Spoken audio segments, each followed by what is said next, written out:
Last time on آخری معجزہ اللہ تعالیٰ فرما رہے ہیں تمام چیزیں ختم ہو جائیں گی اس دنیا میں، جب کل من علیہا فان، تمام فانی ہو جائیں گے، ختم ہو جائیں گے، لیکن تیرے رب کا چہرہ ذوالجلال، جلال والا باقی رہے گا۔ جلال کرنے والے، کوئی تعریف کرنے والے ہو نہ ہو، وہ باقی رہے گا۔ یہ ہے الحمدللہ۔ اچھا آگے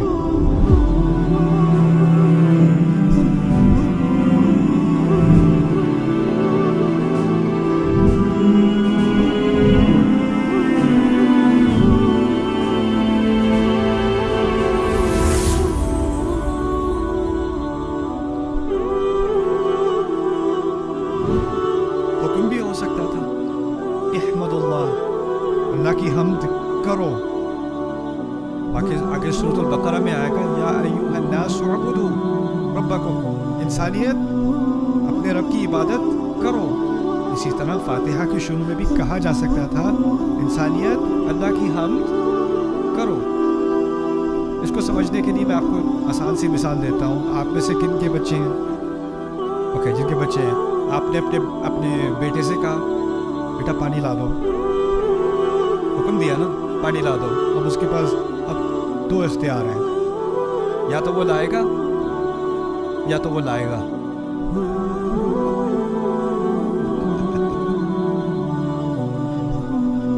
جب آپ عام طور پہ کسی کو حکم دیتے ہو، بات کیا ہوتی ہے کہ اب اس پہ ڈیپینڈ کرتا ہے وہ کرے یا نہ کرے۔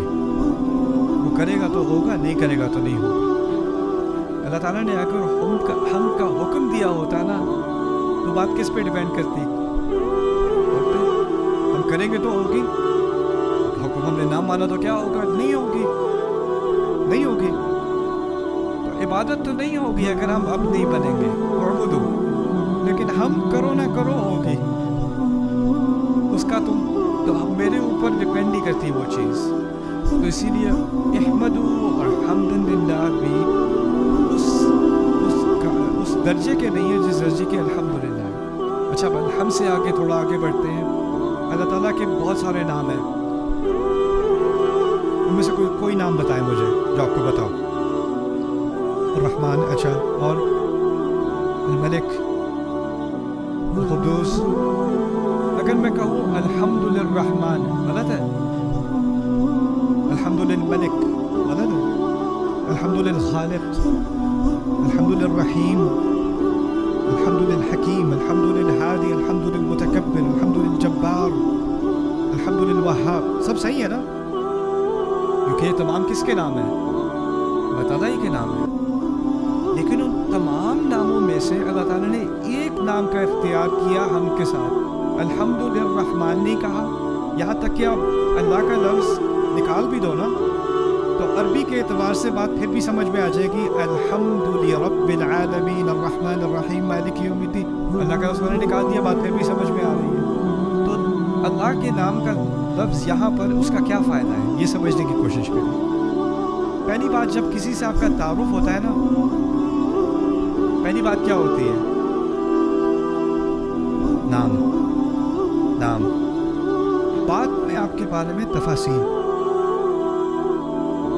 پہلی چیز اللہ تعالیٰ نے اپنے نام کا ذکر کیا کیونکہ فاتحہ قرآن میں فاتحہ اللہ تعالیٰ سے خود تعارف ہے۔ اللہ تعالیٰ اپنا تعارف کرا رہے ہیں، اور تعارف میں کس چیز کی زیادہ اہمیت ہوتی ہے؟ نام کی۔ دیکھیے اگر خالی رب کہا ہوتا تو ایک کنفیوژن ہو جاتی ہے۔ اس کنفیوژن کا ذکر بھی قرآن میں ہے۔ آپ کو پتہ ہے موسیٰ علیہ السلام کے قصے میں جو جادوگر تھے، جب انہوں نے اپنی لاٹھیوں کو، اپنی رسیوں کو کھائے جاتے دیکھا تو کیا کیا انہوں نے؟ کیا کیا تھا؟ سب کو پتہ ہے، سجدہ کیا تھا نا۔ اچھا، وہ جب انہوں نے سجدہ کیا تو فرعون ذرا کنفیوز، یہ کیا ہو رہا ہے؟ اس کو سمجھ نہیں آئی بات، یہ ہو کیا رہا ہے؟ وہ سمجھا شاید یہ راؤنڈ 2 کے لیے تیاری کر رہے ہیں، کھڑے ہو کے دوبارہ مقابلہ کریں گے۔ اب وہ کھڑے ہوئے تو انہوں نے کہا آمنا برب العالمین، ہم رب العالمین پر ایمان لے آئے۔ کیا الفاظ استعمال کیے انہوں نے؟ اچھا، کیا لفظ استعمال نہیں کیا انہوں نے؟ کہا ہم اللہ پر ایمان لے آئے. کیا کہا؟ ہم رب العالمین پر ایمان لے آئے. اب فرعون پھر بھی کنفیوز. ہاں مجھے پتا ہے مجھ پر ایمان لائے ہو، پھر بھی کیونکہ جب اس نے رب العالمین سنا تو وہ کس کے بارے میں سوچ رہا تھا؟ اس نے تو رب کا لفظ کس کے لیے استعمال ہوتے دیکھا ہے؟ اپنے لیے. تو اس نے جب ان کی بات سنی، کھڑے ہو کے وہ اسلام کا دعویٰ کر رہے ہیں، کہہ رہے ہیں آمنا برب العالمین، وہ سمجھ رہا ہے اس کی بات ہو رہی ہے. تو ان کو کلیریفائی کرنا پڑا، بعد میں بات مزید واضح کرنی پڑی اگلی آیت میں. ربی موسیٰ و ہارون، موسیٰ اور ہارون کا رب. گدھے کا ترجمہ میں نے اضافہ کیا ہے، لیکن بات یہی ہو رہی ہے. جب اس نے رب العالمین سنا تو اس کو کنفیوژن، کیونکہ نام نہیں تھا. نام نہیں. فاتحہ میں تعارف ہے تو نام ضروری ہے. ایک اور بات اس کے بارے میں سمجھ لیں، یہ بھی بڑی اہم بات ہے. اگر میں کہوں یہ بہت اچھا ٹیچر ہے، میں کس چیز کی تعریف کر رہا ہوں؟ اس کی ڈرائیونگ کی، اس کی کوکنگ کی، اس کے کھانے پکانے کی، اس کے گھر صاف کرنے کی. کس چیز کی تعریف کر رہا ہوں؟ اس کے پڑھانے کی. اگر میں کوئی یہ بہت اچھی ماں ہے، میں کس چیز کی تعریف کر رہا ہوں؟ اس کی شاپنگ کی، اس کی بچوں کی تربیت کی تعریف کر رہا ہوں. اگر میں اللہ تعالیٰ کی تعریف کروں خالق کے نام سے، الحمدللہ خالق، میں نے کس چیز کی تعریف کی ہے؟ کیا عظیم مخلوق ہے، اس کیا بناتا ہے. اگر میں کہوں الحمدللہ ہادی، کیا زبردست ہدایت دیتا ہے. الحمدللہ حکیم، اس کی حکمت کی تعریف کر رہا ہوں. الحمدللہ علیم، اس کے علم کی تعریف کر رہا ہوں. الحمدللہ وہاب، اس کے تحفے دینے کی تعریف کر رہا ہوں. الحمدللہ رازق، اس کے رزق کی تعریف کر رہا ہوں، رزق دینے کی تعریف کر رہا ہوں. کوئی ایسا لفظ ہونا چاہیے جس میں ان تمام باتوں کی تعریف ہو جائے جو میرے ذہن میں ہے، اور وہ تمام باتیں جو میرے ذہن میں نہیں بھی ہیں ان سب کو ملا کے ایک لفظ میں وہ ساری تعریفیں جمع ہو جائیں. ایک ہی آپشن رہ جاتی ہے آپ کے پاس، وہ کیا ہے؟ الحمدللہ. الحمدللہ. اندازہ کرو، ایک چھوٹی سی ایکسپریشن، ایک چھوٹے سے الفاظ ہے الحمدللہ، اور آپ اس کو کسی بھی اور طرح کہنے کی کوشش کرو، کچھ نہ کچھ رہ جائے گا، کچھ نہ کچھ کمی آ جائے گی. اور یہ بات یہاں سے ہم شروع کر رہے ہیں انشاءاللہ اپنا سفر فاتحہ کیا. اچھا، اس سیشن میں آپ کو میں رب العالمین کے بارے میں بھی کچھ باتیں بتاؤں گا. میں ابھی ہم نے بات کی تھی اللہ تعالیٰ کے بہت سارے نام ہیں، اور اس صورت میں اور نام بھی آنے والے ہیں. الرحمن الرحیم، للہ کے بعد رب العالمین پہلا نام ہے، اس کے بعد الرحمن، اس کے بعد الرحیم، اس کے بعد مالک یوم الدین. اور قرآن میں اور جگہ الغفور، الشکور، الحلیم، العلیم، الحکیم. کتنے نام ہیں اللہ تعالیٰ کے، اور ان تمام ناموں میں سے اللہ تعالیٰ نے فیصلہ کیا کہ اپنے نام کے بعد فاتحہ میں پہلی اپنی تعریف، پہلی چیز جو ہمیں اللہ کے بارے میں جاننی چاہیے ہم کے بعد، وہ کیا ہے؟ رب. ہر چیز سے پہلے رب. یہ کیوں ہے؟ اس کو سمجھنے کے لیے آپ اس طرح سمجھیں کہ کچھ نام اللہ کے ایسے ہیں جن سے رشتہ بنتا ہے، اور کچھ نام ایسے ہیں جن سے رشتہ نہیں بنتا. ٹھیک ہے، کچھ رشتے والے نام ہیں اور کچھ بغیر تعلق، بغیر رشتے والے نام ہیں. میں بات سمجھاتا ہوں. اگر میں کہوں استاد کے لفظ سے کسی سے رشتہ بنتا ہے؟ کس سے؟ شاگرد سے. اگر میں کہوں ماں، بچہ. اگر میں کہوں مالک، جو غلام ہے، مالک اور غلام کا رشتہ بنتا ہے. امپلائر کے لیے کیا لفظ استعمال کرتے ہیں؟ مجھے نہیں پتا. ہاں، آجر کے ساتھ ملازم کا رشتہ. کچھ الفاظ ہیں جس سے رشتہ بنتا ہے. اگر میں کہوں حکمت والا، وہ رشتہ نہیں بنتا. صبر والا، وہ رشتہ نہیں بنتا. کچھ ناموں کے ساتھ رشتہ بنتا ہے اور کچھ ناموں کے ساتھ رشتہ نہیں بنتا. اب جن ناموں کے ساتھ رشتہ بنتا ہے وہ بھی بہت سارے ہیں. اللہ تعالیٰ کے خالق کا کس سے تعلق ہو گیا؟ مخلوق سے. रहम करने वाला मरहूम से जिस पर रहम किया गया, ठीक है ना, मुंतकिम बदला लेने वाला जिससे बदला लिया गया, ठीक है ना। लेकिन यहाँ पर उन तमाम रिश्ते वाले नामों में से एक नाम का इख्तियार किया गया है, वो इसलिए कि बाकी तमाम रिश्ते इस तरह समझ लें कि वो दूसरे दर्जे में हैं, बाकी तमाम रिश्ते सेकंड हैं। पहला बुनियादी रिश्ता जो मेरा अल्लाह ताला के साथ है ना, वो क्या है?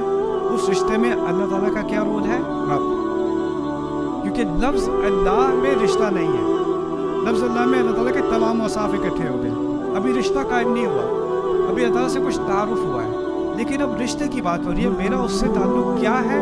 वो ताल्लुक़ पैदा होगा किस लफ्ज़ से? रब से, रब से। इससे ये बात हमें भी समझ आ गई कि असल बुनियादी ताल्लुक़ मेरा अल्लाह ताला से, अगर वो रब है तो मैं क्या बना? गुलाम। आप गुलाम को कहते हैं असल में। ये बुनियादी रिश्ता है मेरा अल्लाह ताला से। बाकी तमाम रिश्ते, वो रहम करने वाला है, मैं रहम देने वाला हूँ, वो रिज़्क़ देने वाला है, मैं रिज़्क़ देने वाला हूँ, वो मग़फ़िरत करने वाला है, मैं मग़फ़िरत देने वाला हूँ। ये सारे रिश्ते दूसरे दर्जे में हैं, और ये सारे रिश्ते हो ही नहीं सकते जब तक कि बुनियादी रिश्ता ना हो। देखिए, आपका एक रिश्ता है अपने क्या एम्प्लॉयर के साथ, हाजिर के साथ, उसमें आप उसके साथ जॉब कर रहे हैं, लेकिन उस रिश्ते में कुछ दोस्ती भी है, कुछ कभी कभी गपशप भी है, कुछ और चीज़ें भी हैं। लेकिन अगर मुलाजमत नहीं रही तो वो बाकी सारे रिश्ते ऑटोमेटिकली क्या होता है? ख़त्म हो जाते हैं। टीचर स्टूडेंट का रिश्ता है, बुनियादी रिश्ता क्या है? इसने सिखाना है, उसने सीखना है। उसके अलावा उसमें शफ़क़त भी है, उसमें कुछ हंसी मजाक भी है, उसमें और चीज़ें भी हैं। लेकिन अगर वो बुनियादी रिश्ता नहीं रहा तो बाकी सारी चीज़ें भी, उसकी कोई बुनियाद नहीं रहती ना। इसी तरह अल्लाह ताला का जो हमारे साथ रिश्ता है, उसकी बुनियाद है कि वो रब है और मैं क्या हूँ? अब जब तक आप रब को नहीं समझेंगे, यानी आप रिश्ते की एक तरफ को नहीं समझेंगे, आपको दूसरी तरफ समझ नहीं आएगी। देखिए, किसी भी रिश्ते में, जैसे अगर टीचर होता है, क्लास के पहले दिन आके समझाता है, देखो मैं एक मुख्तलिफ़ किस्म का टीचर हूँ, मेरी तवक्कुआत ये हैं, मैं ऐसे ऐसे किस्म का टीचर हूँ, होता है ना। और आपको आपकी ज़िंदगी में आपको मुख्तलिफ़ किस्म के अज़ाब आई मीन टीचर मिले होंगे, और हर टीचर की अलग पर्सनैलिटी होती है कि नहीं? वो आपको समझाता है कि उसकी तवक्कुआत क्या है, उसकी क्लास कैसे होगी, उसमें कैसा बिहेव करना है, क्या उसकी एक्सपेक्टेशंस हैं। एक ही सेमेस्टर में, पहले सेमेस्टर में कॉलेज में मेरे 2 प्रोफेसर थे, बिल्कुल एक दूसरे से बिल्कुल मुतज़ाद। एक पहले दिन आके कहता है तुम सबको मैंने ए देना है, पहली बात उसने की, तुम सबको मैंने ए देना है, तुम फिक्र ही ना करो, बस थोड़े से काम, बहुत ही आसान काम तुम्हें करने होंगे और ए तुम्हारा है। शुरू से इनकरेज। अगली क्लास में मैं गया, शुरू में आके कहता है तुम में से अक्सरियत फेल होगी, शुरू से ही। जिसने अभी से अपने आप को बचाना है, वो अभी दरवाज़ा है, उसको रिफंड क्लास का मिल सकता है, वो भी जा सकता है। लेकिन तुमसे अक्सरियत मैं बता रहा हूँ, तुम लोग फेल हो गए। शुरू से उसने क्या किया। अब रब के बारे में, रब का तर्जुमा किसी को पता है? मसला ये है कि अगर उर्दू में रब का तर्जुमा मालिक बुरा नहीं है, लेकिन एक आयत छोड़ के मालिक का लफ्ज़ दोबारा भी तो आने वाला है ना, मालिक यौमिद्दीन। तो अरबी में तो रब और मालिक में फ़र्क हो गया कि नहीं? अब इस फ़र्क को तो समझना ज़रूरी हो गया हमारे लिए, है ना। तो आप रब को अच्छी तरह समझ लें। रब के लिए 5 मायने जहन में रखने पड़ेंगे, या आपको जहन में याद करने पड़ेंगे, बाद में मैं टेस्ट करूँगा आपसे। रब का पहला माना है मालिक, मालिक।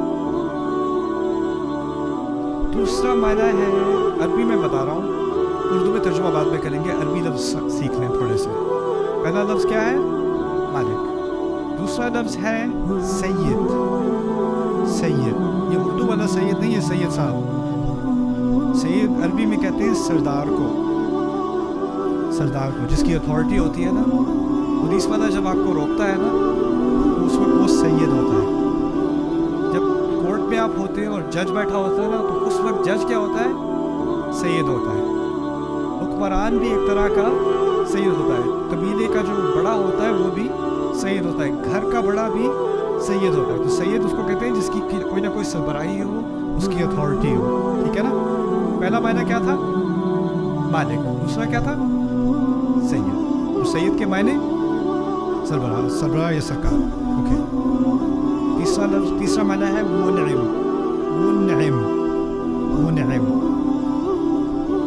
इनाम देने वाला, तोहफे देने वाला, इस तरह समझ, तोहफे देने वाला। ये बहुत अहम लफ्ज़ है क्योंकि इससे बात वाज़ेह होती है कि रब आपको वो नहीं देता जिसके आप मुस्तहिक होते हो। मुस्तहिक होगे तो उजरत देगा। उजरत दी जाती है मुलाजिम को, क्योंकि मुलाजिम अपने आजिर को, अपने एम्प्लॉयर को टाइम देता है, मेहनत देता है, और उसके जवाब में, उसके एवज़ में उसको उजरत दी जाती है। लेकिन रब आपका मालिक है, क्योंकि वो मालिक है, आपका कोई हक है ही नहीं। वो आपका पूरा सरबराह है, सैयद है, आपके कोई राइट्स हैं ही नहीं। तो जब वो कुछ देगा तो वो सैलरी नहीं देगा, पेमेंट नहीं देगा, उजरत नहीं देगा, क्या देगा? इनाम देगा। सो मुनइम बन गया, तोहफे देने वाला। जो कुछ देगा वो तोहफा होगा। नहीं देगा तो मैं कंप्लेंट नहीं कर सकता। देखिए, आपका एम्प्लॉयर आपको नहीं देगा ना आपका पे चेक, तो आप कंप्लेन कर सकते हो क्योंकि आपकी एक अरेंजमेंट है। लेकिन रब जब देगा तो शुक्र, नहीं देगा तो मैं पूछने वाला कौन हूँ? मेरा तो है ही नहीं वो मुनइम। कितने हो गए? 3 हो गए। अच्छा, चौथा अल-मुरब्बी। अल-मुरब्बी अरबी का लफ्ज़ दोबारा। मालिक, सैयद, मुनइम और फिर मुरब्बी। मुरब्बी कहते हैं अरबी में जो पौधे को उगाता है ना, उसे मुरब्बी कहा जाता है। ओके। जो बागबान होता है ना, उसे भी मुरब्बी कहते हैं। किसान को भी मुरब्बी कहते हैं। क्यों? वो पौधे का बहुत बारीक ख्याल करके, उसके इर्द गिर्द के कीड़े वगैरह हटा के, उस पर जितना पानी चाहिए उससे कम ज़्यादा ना हो, और उसको ज़्यादा आंधी ना आ जाए, बहुत ज़्यादा तेज़ धूप ना आ जाए, उन सब चीज़ों से बचा कर जब वो पौधे की नशोनुमा कर रहा होता है, उसमें उसको मुरब्बी कहा जाता है। यही लफ्ज़ अल्लाह ताला ने वालिदैन के लिए इस्तेमाल किया है कि वो बच्चों की तरबियत करते हैं। तरबियत मुरब्बी से निकला है। तरबियत यानी जिस तरह पौधे को उगाया जाता है, इसी तरह बच्चे का ख्याल बहुत बारीक तरीके से किया जाता है। रब के मायने में मुरब्बी भी है। मुरब्बी जो बहुत ख्याल के साथ हमारी नशोनुमा करता है, हमारी तरबियत करता है। तरबियत का लफ्ज़ सिर्फ अखलाक के लिए नहीं, हमारे यहाँ तो अखलाक के लिए इस्तेमाल होता है। इसकी तरबियत अच्छी है, इसकी तरबियत ख़राब है। तरबियत का लफ्ज़ असल में अरबी में ग्रोथ के लिए होता है। किसी चीज़ को उगा रहे होंगे ना आप बड़े हो रहे हैं, आपकी क़ुव्वत में इजाफ़ा हो रहा है, आपकी अक़ल में इजाफ़ा हो रहा है, आपकी सलाहियत में इजाफ़ा हो रहा है, वो सब तरबियत कहा जाता है उसको। अब कितने नाम हो गए? 4। अब आखिरी नाम क़य्यिम। अल-क़य्यिम। अल-क़य्यिम आसान लफ्ज़ है, कायम रखने वाला। अभी ये नई बिल्डिंग बनी है, ठीक है। बिल्डिंग्स के साथ क्या होता है कि कुछ अर्सा गुजर जाता है तो उसको आपको मेंटेन करना पड़ता है, छत का ख्याल करना पड़ता है, फाउंडेशन चेक करनी पड़ती है, सीलन वगैरह लग जाए देखना पड़ता है, मेंटेनेंस होती है। हमारे जिस्म के अंदर बहुत सारे सिस्टम्स चल रहे हैं, उन सब की भी क्या करनी पड़ती है? मेंटेनेंस करनी पड़ती है। लेकिन हमारी मेंटेनेंस क्या है कि खाना बेहतर खाओ, अपनी नींद का सही तरह से इहतमाम करो, गेट इनफ स्लीप, राइट, और थोड़ी एक्सरसाइज कर लिया करो। ये फिज़िकल मेंटेनेंस है हमारी। लेकिन अल्लाह ताला जब क़य्यिम है ना, वो इस तरह क़य्यिम है कि मेरे दिल की एक धड़कन से अगली धड़कन तक उसको इजाज़त देनी पड़ती है। मैं चलूँ और फिर चलूँ और फिर मैं चलूँ, और जो खून मेरी रगों में चल रहा है उसको इजाज़त देनी, उसको मेंटेन कौन कर रहा है? एक एक लम्हा, एक एक सेल, वो अल्लाह ताला है क़य्यिम। वो अगर एक दफ़ा भी ध्यान देना छोड़ दे तो मेरा वजूद ही ना रहे। देखिए, एक फ़लसफ़ा है खुदा के बारे में, कई फ़लसफ़े, उसमें से एक फ़लसफ़ा ये है कि इस खुदा ने कायनात बनाई, उसको छोड़ दिया, अब वो ऑटो पायलट पे चल रही है, खुद ही से चल रही है। लेकिन हमारा फ़लसफ़ा है कि हमारा रब اللہ ہمارا رب ہے، اور رب سے مراد یہ ہے کہ کچھ بھی خود سے نہیں چل رہا، کچھ بھی خود سے نہیں چل رہا، ہر چیز کو مینٹین کیا جا رہا ہے، اس کو قائم رکھا جا رہا ہے ہر لمحے۔ وما تسقط من ورقۃ، ایک پتا نہیں گرتا، ایک پتا اپنی جگہ سے نہیں ہلتا، ہوا کا ہلکا سا جھونکا نہیں لگتا، ایک ایک سیل میرے جسم کا وہ تمام مینٹین کیے ہوئے ہیں۔ یہ ہے القیم۔ یہ صرف لفظ تھا کیا؟ رب۔ اب اس سے میرا اور اللہ کا کیا تعلق بنا، اب اس کو سمجھ لیں۔ اب آپ کا ریویو ہوگا۔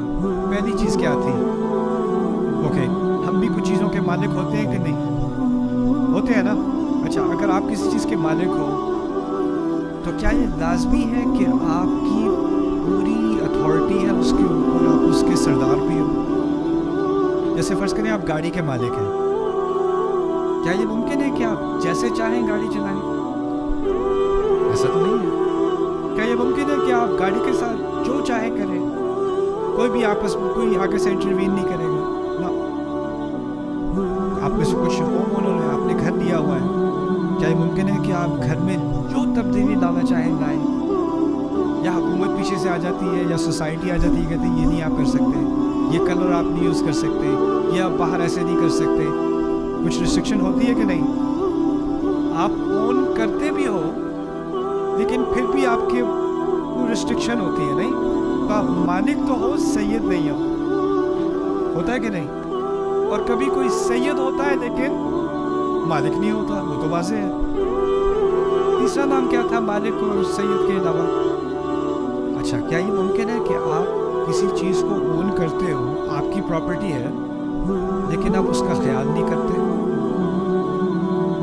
کبھی ہوتا ہے کسی کا باغ ہے، اس نے چھوڑا ہوا ہے، کسی گاڑی ہے، اس کا خیال نہیں کر رہا، کسی کی سائیکل ہے، باہر بارش میں زنگ لگ رہا ہے اسے، ہوتا ہے کہ نہیں؟ یعنی آپ اون تو کرتے ہو لیکن آپ اس کو قائم نہیں رکھ رہے، یا آپ اون تو کرتے ہو لیکن آپ نے اس کی تربیت کا کوئی اہتمام نہیں کیا، اس کو مینٹین نہیں کیا، اس کو ڈیولپ نہیں کیا، ہوتا ہے کہ نہیں؟ اللہ تعالیٰ صرف ایسا رب نہیں ہے جو اون کرتا ہے، یعنی اس کی ملکیت تو ہے لیکن پھر اس نے چھوڑ دیا، مالک ہونے کے بعد مربی، سید، منعم، قیم، اور یہ ساری چیزیں ملا کر کیا لفظ بنا؟ رب۔ بھاری لفظ ہے، بھاری لفظ ہے، لیکن اس کی بنیاد اس طرح سمجھ لیں کہ ایک عربی میں جب کسی لفظ کے کئی معنی ہوتے ہیں نا، تو ایک ہوتا ہے بنیادی معنی اور پھر باقی اس کے دوسرے درجے میں معنی ہوتے ہیں۔ تو بنیادی معنی پھر بھی مالک کا ہے، اور اس کے ساتھ یہ جو باقی چار ہے نا، اس کے ساتھ لگے ہوئے ہیں، لیکن اس سے بنیادی معنی میں فرق نہیں آتا۔ بنیادی معنی پھر بھی کیا ہے؟ مالک کا۔ یہ آخری بات ہوگی اس سیشن کے لیے، اس کو بھی سمجھ لیں اچھی طرح کہ اس کی کیا اہمیت ہے۔ اصل میں اس کی جو اضافت ہے نا، ایکچولی یہ بات میں مالک یوم الدین میں پھر صحیح سے سمجھاؤں گا، ابھی العالمین سمجھ لیں، کیونکہ یہ نہیں کہا الحمدللہ رب السماوات والارض، اور جگہ دیکھا ہے السماوات والارض؟ کبھی سنا ہے؟ کیا ہے السماوات والارض؟ آسمان زمین کا رب، کتنی دفعہ سنتے آئے ہیں، لیکن فاتحہ میں نہیں ہے، فاتحہ میں رب العالمین، اور العالمین کا ترجمہ عام طور پہ کیا کیا جاتا ہے؟ تمام جہانوں کا رب، سنا ہوگا آپ نے، ہے نا؟ تمام جہانوں کا مالک۔ ایک تو مالک سے ہمیں ہٹنا پڑے گا کیونکہ مالک بعد میں آ رہا ہے، تو رب پہ رکھتے ہیں بات، اور رب کے یہ 5 معنی اپنے ذہن میں رکھتے ہیں، لیکن عالمین کو سمجھ لیں۔ اگر لفظ استعمال ہوتا العوالم، العوالم، عربی میں جو واحد لفظ ہے وہ ہے عالم، عالم، اردو میں بھی ہم عالم کہتے ہیں، اس کی جمع ہے عوالم۔ اگر عوالم کا لفظ استعمال ہوتا تو ہم کہتے ہیں تمام جہانوں کا رب، کوئی مسئلہ نہیں۔ عوالم کا لفظ استعمال نہیں ہوا، الحمدللہ رب العوالم، نہیں، الحمدللہ رب العالمین، اس کو کہتے ہیں جمع مذکر سالم عربی میں، اس کی آپ کو لکھنے کی ضرورت نہیں ہے، بات سمجھ لیں۔ بات یہ ہے کہ یہاں کہا جا رہا ہے کہ ایک تو ہے جب آپ جہانوں کے بارے میں سوچتے ہو تو آپ سوچتے ہو کہ کتنے ستارے ہیں، کتنی گیلیکسیز ہیں، کائنات کتنی بڑی ہے، اس کے بارے میں بات نہیں ہو رہی۔ جب اس کے بارے میں بات ہوتی ہے قرآن میں تو کہا جاتا ہے السماوات والارض، یہ نہیں کہا جا رہا یہاں پہ۔ عالمین کا لفظ استعمال ہوتا ہے دنیا लोगों की जहानों की बात हो रही है, लोगों की दुनिया है। जैसे पाकिस्तान आया हूँ, अपने पेरेंट्स को कॉल की पहली दफ़ा जब मैं आया था कुछ महीने पहले 29 साल बाद, तो मैंने अपने पेरेंट्स को कॉल करके कहा ये तो और ही दुनिया है, ये कोई और ही आलम है। तुम में से कोई ऑस्ट्रेलिया जाए, कोई और ही क्या है, आलम है। मैं न्यूयॉर्क में कॉलेज गया था, पहली दफ़ा कैलिफोर्निया गया, वो कोई और ही आलम था न्यूयॉर्क से हटके। हर सोसाइटी एक अलग किस्म का क्या होता है, आलम होता है। आपके दादा की जनरेशन, आपके परदादा की जनरेशन, आप उससे पूछें उस वक्त कैसा था, पाकिस्तान उस वक्त कैसा था, लोग उस वक्त कैसे थे, वो कहेंगे वो कोई और ही आलम था। ये दुनिया बदल गई है। मुझे एक साहब मिले, पाकिस्तानी साहब थे, मैं ओक्लाहोमा सिटी गया था, वहाँ उनसे मुलाकात हुई। मैंने कोई हलाल रेस्टोरेंट ढूंढा तो ग्रोसरी रेस्टोरेंट नहीं मिला, एक ग्रोसरी स्टोर मिला हलाल। मैंने कहा चलो वहाँ से कुछ देखते हैं। मैं मिला, एक पाकिस्तानी साहब थे, वहाँ 55 साल से रह रहे हैं, 55 साल से। मैंने कहा जब आप आए थे तो ये कैसा था? कहते हैं एक और ही दुनिया थी ये, राइट। तो आलमीन में क्या क्या चीज़ें शामिल हो गई, मुख्तलिफ सोसाइटीज़, मुख्तलिफ कल्चर्स, मुख्तलिफ जनरेशन्स, मुख्तलिफ पुश्तें। 1000 साल पहले दुनिया कोई और चीज़ थी, 3000 साल पहले कोई और आलम था, 20,000 साल पहले कोई और आलम था, आज से 100 साल बाद कोई और आलम होगा। और उन तमाम आलमों का रब कौन है? अल्लाह। बड़ी प्यारी बात है ये। वो क्यों? क्योंकि वो सिर्फ मुसलमानों का रब नहीं है, अरबों का रब नहीं है, पाकिस्तानियों का रब नहीं है, वो हिंदुओं का भी रब है, वो एथियस्ट का भी रब है, वो अमेरिकन्स का भी रब है, वो ऑस्ट्रेलियंस का भी रब है। और उन सब के साथ उसका रिश्ता क्या है? 5 चीज़ें। उनका मालिक भी है, उनको तोहफे भी देता है, उनका इक़्तिदार भी उसका उन सब पर इक़्तिदार भी रखता है, उन सबको कायम भी किए हुए। ये सारी चीज़ें जो मैंने बताई थी ना, अब आपका नज़रिया बदल जाता है सारी सोसाइटीज़ के बारे में दुनिया की। आप ये नहीं देखते ये वाली सोसाइटी इस पर लानत है, ये वाली सोसाइटी जहन्नमी है, ये वाली सोसाइटी ना रब्बिल आलमीन। और अगर मुझे अपने रब की निशानियाँ देखनी है, अपने रब की अज़मत देखनी है, तो अल्लाह ताला जिस समय कहते हैं ना, पहाड़ को देखो, दरिया को देखो, ऊँट को देखो, अब रब्बिल आलमीन कहा तो किस चीज़ को देखो? मुख्तलिफ सोसाइटीज़ को देखो, तारीख़ को देखो, दुनिया कैसी थी, कैसी कैसी सोसाइटीज़ अल्लाह ने बनाई, कैसे कैसे उलूम में, कैसे फ़ुनून में उन्होंने महारत हासिल की, किस कौम को किस चीज़ में महारत दी, क्या क्या कारनामे उन्होंने किए, इन तमाम की का ज़िम्मा किसने लिए हुए था? अल्लाह ताला ने, रब्बिल आलमीन। और इस एक ताबीर के अंदर अल्लाह ने पूरी दुनिया खोल दी मेरे सामने, पूरी दुनिया। और उसकी रहमत का दायरा इतना बड़ा हो गया कि वो तो तमाम का ख्याल रखे हुए हैं, तमाम को देखे हुए अपने सामने। We hope that you enjoyed this episode. Subscribe now to the Bayina YouTube channel to watch the rest of this series and more great content from Ustad Nu'man Ali Khan.